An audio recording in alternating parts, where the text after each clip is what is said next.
8 दिसंबर 1935 को पंजाब के नसराले गांव में जन्मे धर्मेंद्र सिंह देओल का बॉलीवुड तक का सफर आसान नहीं था।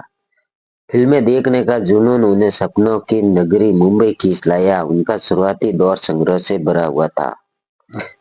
1960 में फिल्म दिल भी तेरा हम भी तेरे से उनकी शुरुआत हुई, लेकिन जल्दी उनकी मासूमियत और आकर्षक व्यक्तित्व ने दर्शकों का ध्यान खींचा।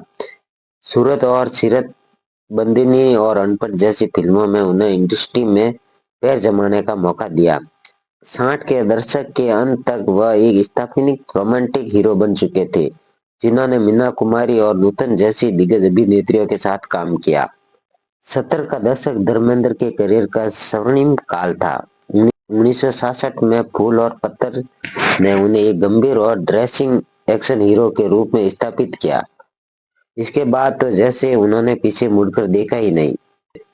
उनका एक्शन, उनकी आंखों में आग और उनका ही मैन वाला अंदाज उन्हें एक्शन किंग बना गया। लेकिन यही वह दौर था जब उन्होंने अपनी बेहतरीन कॉमेडी टाइमिंग भी दिखाई।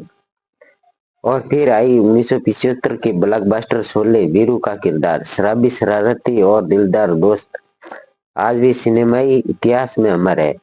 बसंती के सामने पानी की टंकी पर चढ़ना यह दूसरे भारतीय सिनेमा के आइकॉनिक हिस्सा है। चुपके चुपके और ड्रीम गर्ल जैसी फिल्मों में साबित किया कि धर्मेंद्र सिर्फ एक्शन नहीं बल्कि कॉमेडी और रोमांस के भी महारथी है। उनकी बहुमुखी प्रतिभा लाजवाब थी। पर्दे के बाहर भी धर्मेंद्र का जीवन किसी फिल्मी कहानी से कम नहीं था।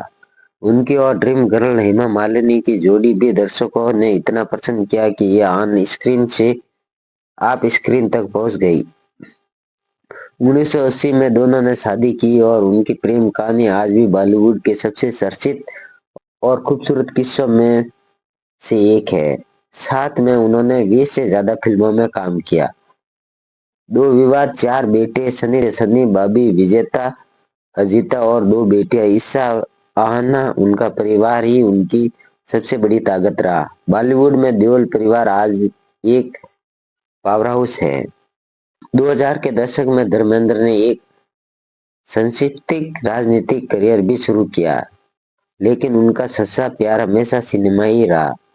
सिनेमा में उनकी शानदार वापसी तब हुई जब उन्होंने अपने बेटों सनी देओल और बॉबी देओल के साथ काम किया। अपने और यमला पगला दीवाना सीरीज ने दर्शकों को एक बार फिर से परिवार के साथ उनके हल्के फुल्के अंदाज से जोड़ा। 2012 में उन्हें भारत सरकार द्वारा प्रभूषण से सम्मानित किया गया, जो भारतीय सिनेमा में उनके अमूल्य योगदान का प्रतीक है। और अब बात करते हैं उनके 90वें साल की। इस उम्र में भी उनकी ऊर्जा अद्भुत है। हाल ही में उन्होंने राखी और रानी की प्रेम कहानी में अपनी छोटी लेकिन प्रभावी भूमिका से सभी को हैरान कर दिया। उनका सहज रोमांस और अभिनय की बारीकी यह साबित करता है कि अभिनय कला का कोई रिटायरमेंट नहीं होता। धर्मेंद्र जी आज भी सक्रिय व अक्सर अपने फार्म हाउस पर समय बिताते हैं। अपनी कविताएं और अपने जीवन के छोटे छोटे पल अपने फ्रेंड्स के साथ सोशल मीडिया पर साझा करते हैं। उनकी यह सादगी और जमीन से जुड़ाव ही उन्हें जनता का आदमी बनाता है। धर्मेंद्र सिर्फ एक अभिनेता नहीं है, वह एक भावना है। उनकी विरासत सिर्फ उनकी सुपरहिट फिल्मों से नहीं है, बल्कि उस प्यार और सम्मान में है जो उन्हें आज भी मिलता है। शर्मीले प्रेमी से लेकर गुस्सेले एक्शन हीरो और कॉमिक टाइमिंग के उत्साह तक उनका करियर भारतीय सिनेमा के इतिहास का एक शानदार अध्याय है। हम दुआ करते हैं कि यह महान कलाकार इसी तरह स्वस्थ रहे, खुश रहे और अपनी कला से हमें प्रेरित करते रहे। 90वें वर्ष में प्रवेश करने पर धर्मेंद्र जी को हमारी तरफ से ढेर सारी शुभकामनाएं। आपको धर्मेंद्र जी का कौन सा रोल सबसे ज्यादा पसंद आया, हमें कमेंट बॉक्स में जरूर बताइए। और ऐसे ही कांटेक्ट के लिए हमें फॉलो करें। धन्यवाद दोस्तों, मिलते हैं नेक्स्ट वीडियो में।